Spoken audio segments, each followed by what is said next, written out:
Hello, xin chào các bạn đã quay trở lại với review 5 phút. Ở cuối tập trước, đại chiến chính ma lại một lần nữa phát động. Ngay khi Đạo Huyền chân nhân dùng Chu Tiên kiếm muốn lấy mạng Trương Tiểu Phàm thì Bích Dao đã phi lên trước mặt đỡ cho hắn một kiếm này. Trong thời thế loạn lạc đó, Trương Tiểu Phàm rơi vào hôn mê. Sau đó, ma giáo bại trận liền đem theo thi thể Bích Dao và hắn rời đi. Sau khi tỉnh lại, Trương Tiểu Phàm vẫn luôn túc trực bên cạnh thi thể của Bích Dao. Nàng thật nhìn như đang ngủ say nhưng lại khiến hắn lòng đau như cắt. Trương Tiểu Phàm ngơ ngẩn nhìn, lệ tuôn trào không nói gì. Hai chân mềm oặt, cuối cùng cũng không thể gượng được nữa, ngã ngồi bên cạnh mình Bích Dao. Cũng trong lúc này ở Thanh Vân Môn, Lục Tuyết Kỳ lặng lẽ đứng trên đỉnh núi, nhìn xa xăm về nơi xa. Kể từ sau cái ngày đó, Trương Tiểu Phàm vẫn bặt vô âm tín, trong lòng nàng thật sự rất lo lắng cho hắn. Trong căn thạch ốc vắng lặng, một tiếng khóc buồn thảm nghẹn ngào cất lên. Sao nàng ngốc như vậy? Ta còn chưa nói với nàng rằng người mà ta nhìn thấy trong miệng chiếc giếng cổ đó chính là nàng ma. Trương Tiểu Phàm đau thương quá độ. Lúc này, hắn mới nhận ra bản thân không biết đã yêu người con gái trước mặt này từ lúc nào rồi. Sau một thời gian ổn định lại tinh thần, Trương Tiểu Phàm đã đồng ý làm việc dưới trướng Quỷ Vương Tông, trở thành phó tông chủ của ma giáo. Điều duy nhất hắn có thể làm lúc này là tìm mọi cách để hồi sinh Bích Dao. Đây cũng là tông nguyện lớn nhất của Quỷ Vương Tông hiện tại. Thời gian thấm thoát trôi qua, rất nhiều năm sau đó, trên giang hồ dấy lên một tin đồn. Sau trận chính tảo quyết chiến ấy, Quỷ Vương Tông đã thu nhận một phản đồ chính đạo là môn hạ. Cả hai tình thân như thủ túc. Thậm chí còn có tin đồn rằng Quỷ Vương Tông chủ đã mang kinh điển của Thánh giáo là quyển thứ 2 của Thiên Thư gia truyền hết cho hắn. Từ đó, Quỷ Lệ đạo hạnh tiến bộ nhanh không thể tưởng tượng được, tâm tình hắn cũng thay đổi hoàn toàn, trở thành một kẻ sát nhân, uống máu háo sát vô cùng, khiến cho ngay cả những người trong ma giáo cũng phải kinh tâm độ phách.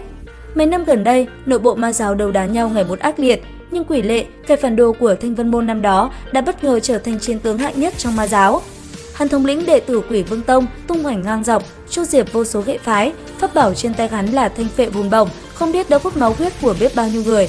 Thêm vào đó, lại được Quỷ Vương đặc biệt coi trọng, hắn nhanh chóng đã trở thành kẻ dưới một người mà trên vạn người. Kẻ đó, 10 năm về trước, mấy kẻ trong luyện huyết đường này thực ra cũng đã có cơ hội gặp qua. Giá Cẩu đạo nhân đứng giữa đám môn hạ của luyện huyết đường, nhìn về phía trước, chỉ thấy từ trong bóng đêm từ từ xuất hiện một dáng nam nhân, theo đó là mùi máu tanh nồng nặc khắp không gian, dường như tỏa ra từ chính thân thể của người này. Người đó chậm chậm cất tiếng, chỉ một câu duy nhất, thanh âm bình ổn nhưng dường như ẩn chứa bạo liệt, vang dội khắp không gian. Hàng hay không? Vô số người đứng sau lưng hắn, nhưng tịnh không một ai dám bén mảng lại gần. Chúng nhân luyện huyết đường len lén nhìn nhau.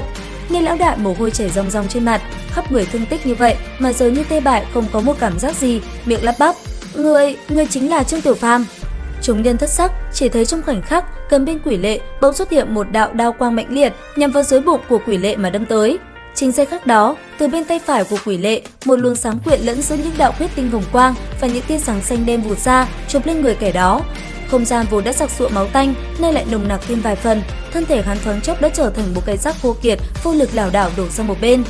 Đám người của luyện huyết đường sắc mặt trắng bệch, cặp mắt Quỷ Lệ dần dần xuất hiện những tia sáng đỏ lấp lóe, nhưng hắn vẫn đứng tại chỗ, thong thả nói: "Các ngươi hàng hay không?" Có kẻ mở đầu là lập tức có phản ứng, chúng nhân luyện huyết đường kẻ này như kẻ nọ, một lát lại có kẻ chạy đi sang phía bên kia. Nên lão đại thở dài một tiếng, biết rằng cơ hội cứu vãn đại cục thế là hết, cười thảm nói: hết rồi. Dứt lời, hắn bước vượt lên phía trước, mấy kẻ đứng sau lưng hắn cũng chậm chạp nối gót bước tới trước mặt Quỷ Lệ. Nên lão đại rút trong người ra một chiếc thiếp bài to bằng bàn tay. Đây là khắc tâm lệnh của luyện huyết đường, cơ nghiệp 800 năm của luyện huyết đường hôm nay tại đây. Chưa kịp nói hết câu thì Giá Cẩu đạo nhân từ bên ngoài bước vào lớn tiếng: "Lão đại, khi xưa lão dẫn ta gia nhập luyện huyết đường, tất cả môn hạ chúng ta trước tượng tổ sử Hắc Tâm lão nhân đã lập trọng thệ, còn sống quyết chẳng thay lòng. Lão sao có thể làm như thế?"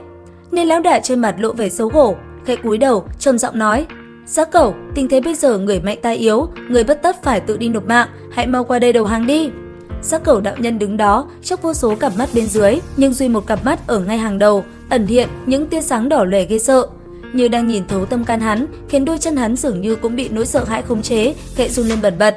Đến đây thì cũng hết tập 27 Chu Tiên 3D. Xin chào và hẹn gặp lại các bạn ở những video tiếp theo.